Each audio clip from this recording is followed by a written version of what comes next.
Hello, this is Arjun Kwasnikov again, and this is part 18 of Delzhi in 44 letters. Thank you very much for joining me. This next letter is very useful, it's interesting, and it's a topic that people are very familiar with and they know about, but does have a little bit of subtext as far as cultural identity and environmentalism and even a little bit of politics. And I will explain that, but I'll try to do that in a very condensed way that's more constructive sounding than just the expected lecture mode.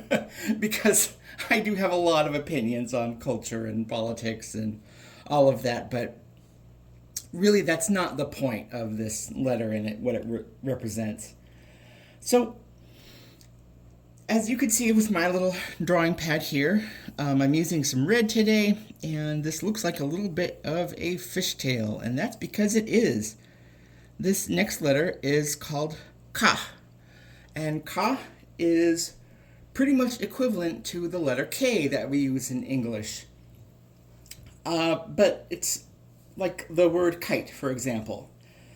In Dena'ina, there are plenty of words that start with K, but we will get to a glottalized version of it after this letter. And it's really the glottalized version that shows up everywhere in names and words in Dena'ina. But there are plenty of words and terms that just use the regular non-glottalized K, like kite, and boy, it's hard to think of words in English that start with K that aren't silent, like knife. All I can think of for now is kite, so just forgive me for that. So the letter is Ka, and the word that Ka comes from is Kotnu, and Kotnu has a few meanings because going back to almost at the beginning of this series when I was talking about the tribe that neighbors us to the south, this one is about the tribe that neighbors us to the north, which is the Kenaitze tribe, and they're very closely related, and in fact there are many families that have members who are still connected or related somehow. And the reason for the split between that tribe and ours is for obviously political reasons in the 20th century, but also some historical reasons too, and the boundary of the Kasilof River sort of being the place of history and archaeology that dictates the branches of where people settled or migrated to kind of over millennia of time. And it also has to do a little bit with who chooses to live where, because there are people, like I said, who have some common ancestry between the two, and they sort of had to choose in a way when these two entities became separate over time. And so I'm not sure what the etymology of the word Kenaitze is itself, but the reason I use Kotnu is because that is the traditional Dena'ina name for the Kenai River, which is where the Kenaitze tribe kind of is settled around. It's settled around this massive river system, and the Kenai River is very famous. It is a big, blue, glacially fed, comes from Lakes River. It is very popular for tourism, for fishing. It is like the geographical landmark of not just that area, but maybe the entire peninsula as a whole. Like people associate Kenai River with the entire Kenai Peninsula, not just the Kenai area or the Kenaitze tribe. And compare that to where I am in the Ninilchik tribal area. We have a lot more hilly highlands and a little bit different terrain, and our rivers are mostly groundwater fed, so they're a little bit shallower, they're more spindly and windy through valleys and hills, and they look a little brown. So even for us, when we see the Kenai River, we're impressed. We go, that is a river. And so it should come as no surprise that for the people in the Kenaitze culture, they strongly identify with the river itself. And that's almost synonymous with being a Kenaitze person, is to have that heritage connected to that river system and that basin.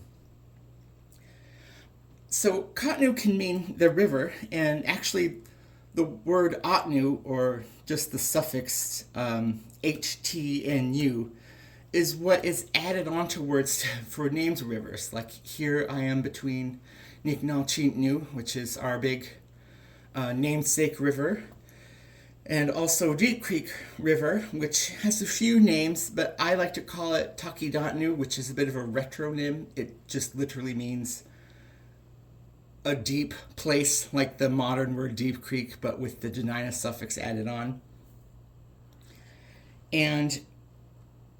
But you could also use Katnu as to mean the site of where one of the biggest settlements of the native peoples were in that area, kind of on the northern side of the river, a little bit close to the Kenai Bluffs, which are along the Cook Inlet. And I'm not sure about the history and geography of that area very well, and I'm sure that there are plenty of resources out there that you could learn from, because the Kanaiti tribe does a very excellent job of curating its heritage and culture, and they have a very clear identity. And I think that's one of the reasons why we're a little bit different culturally, is when you think about the terms like Outer Inlet Dena'ina, like that dialect area, and the Dena'ina culture, when it comes to thinking about the peninsula history, that's pretty much synonymous with what the Kanaiti tribe is. They're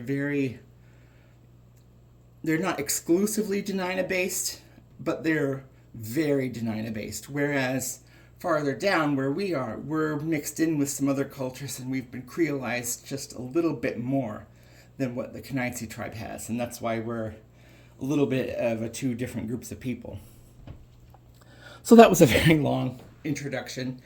But let's go ahead and go into making the letter form.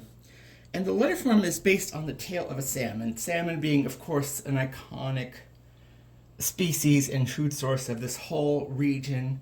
Alaska is pretty much known for it, as is the rest of the Pacific Northwest.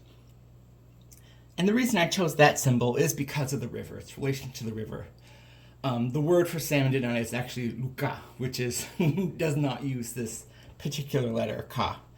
But it is, in my mind, the symbol for that river and the area. So the letter is just based on the back tail with one of these back fins to give it a little bit more definition. And let's go ahead and draw it. And I'm going to use my big fat brush. And it's a little bit tricky to draw with the brush, so I might do it 2 times. So I like to start at the top for the capital letter Ka. Start with the small fin, make it angle like that, second like that, a curve, and an angle in. Capital letter Ka.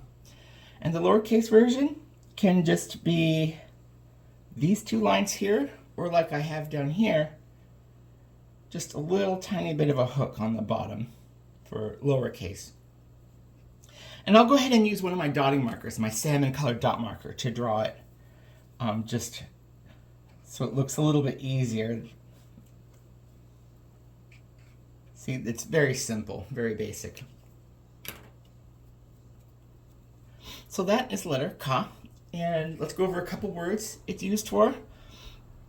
One is kun, which means rain, and I had to fill in I used my salmon red pen, but I realized it made it look like blood instead of rain, so I filled these drops in with blue. So kun means rain, and this person here is saying elkun, and elkun means it is raining, and you could say elkunjan or elkunjani, it depends on the grammar, which means it's raining today. Ka also starts this word here, kir. Kir is a term for a boy or a younger man, somebody who is, it doesn't mean like a child, it just means somebody in relation to a group of people you might have been talking about before. Like, so if there's a group of men and one is obviously younger, they would be the kil of the group. And a geographical term is ken, which sounds just like Ken, like a Ken doll. And that means a plain or clearing. And you'll see it at the end of a lot of traditional Dena'ina place terms, when there's places that people talk about this plain or this clearing. And there's not an awful lot of plains and clearings in this region. It's very hilly, very scrublandy. Usually there's a lot of marsh if there's an open terrain. So kens and plains are very interesting to me in that respect. They're just not as common. They're not a real common term. So that's how the letter is used. It's very easy. And I guess to talk a little bit about the sound, the letter K, K, we will encounter what is equivalent to a phonetic letter Q later on, and that is a very similar sound. So there might be words that I have been saying along the way that sound like they start with K, but they're really not. They actually start with what in Latin would be used, written with a Q. And there is a difference, and when we get to that second letter, I will make sure to have a lot of vocalizing practice to distinguish between the two, because that is one of those letter sets that we can't really hear the difference of, we as in native English speakers, that we have to kind of practice with to get used to the fact that they're two different sounds and they change the meaning of things based on those two different sounds. So it's important to distinguish between the two. And like I said at the beginning, this symbol relates to culture because it's so iconic and eponymous with native culture here, but it represents to me a little bit of a struggle. And I am reminded of prehistory. And in prehistory, people here, kind of around the previous ice age and the aftermath of that, would hunt large game and birds, and one of those things that they would hunt is, of course, the mammoth. And as we all know, they're not around anymore. They died out, but we know that they were hunted and a part of the ancient people's diets and their culture. And in this part of the world, not just where I am, people moved to be near that source of food and wealth, really. And for me, salmon is a little bit, it represents that. It's this second species that has now become the forefront in the past few thousand years of what it means to provide for people and to harvest. But what a lot of people aren't really familiar with is that for people like our tribe in particular, because of our current status and relationship with the United States government, we're not actually allowed to harvest salmon or really any other fish, just in very limited capacities, certainly not in any capacity that could actually support anybody. And that's why people in our tribe generally don't really make a living off of fishing. Some people do seasonally. They might work for a company in a different part of Alaska or even somewhere stateside. They might have a small operation connected to, let's say, a lodge or some other area or business that will be supported by tourists, mostly in the summer months.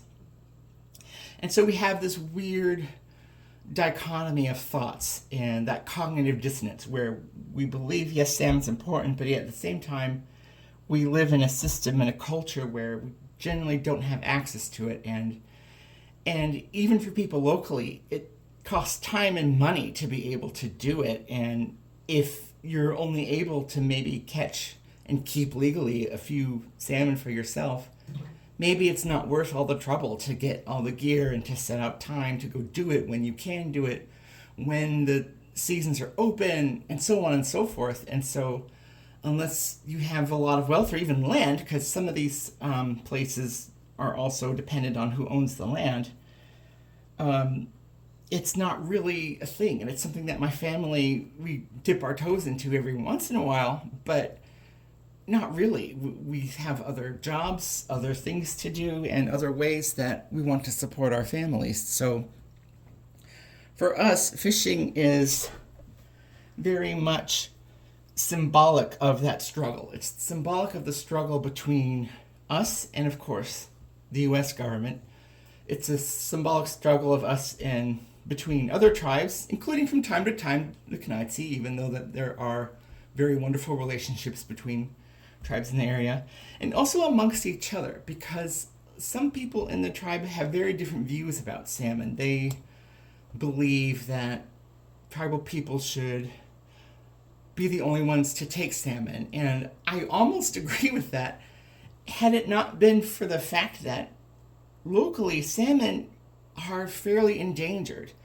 And the management that has been used to keep track of them in order to support this massive tourism economy is really a balancing act between stewardship, which is a popular word that I feel doesn't mean anything, and the reality of the fact that there are a lot less salmon than there used to be. And the more people take, the more they're going to likely disappear. And when somebody catches a salmon from this area, it helps to understand that that salmon will still die regardless of who caught it, if they're a member of the tribe or not, and it will still reduce their numbers regardless of who caught it or not. It could be a tourist from the complete opposite part of the world, and it could be one of our neighbors. And so that's kind of the reason why my family and I have a very hands-off point of view when it comes to salmon and the culture of wild harvest. We believe that we need to be focusing more on our contemporary economy, and even though we support the underlying ideas of learning culture through traditional practice, we feel that that needs to be communicated in a way that's constructive and also fulfilling, and would let people have jobs and also stay in the area. And that's a very hard balancing act to do, and that's why for me the letter Ka is very complicated, and it represents that ongoing struggle. So that's all for me. I want to thank you again for joining me for this part, and I hope to see you for more letters. Thank you very much.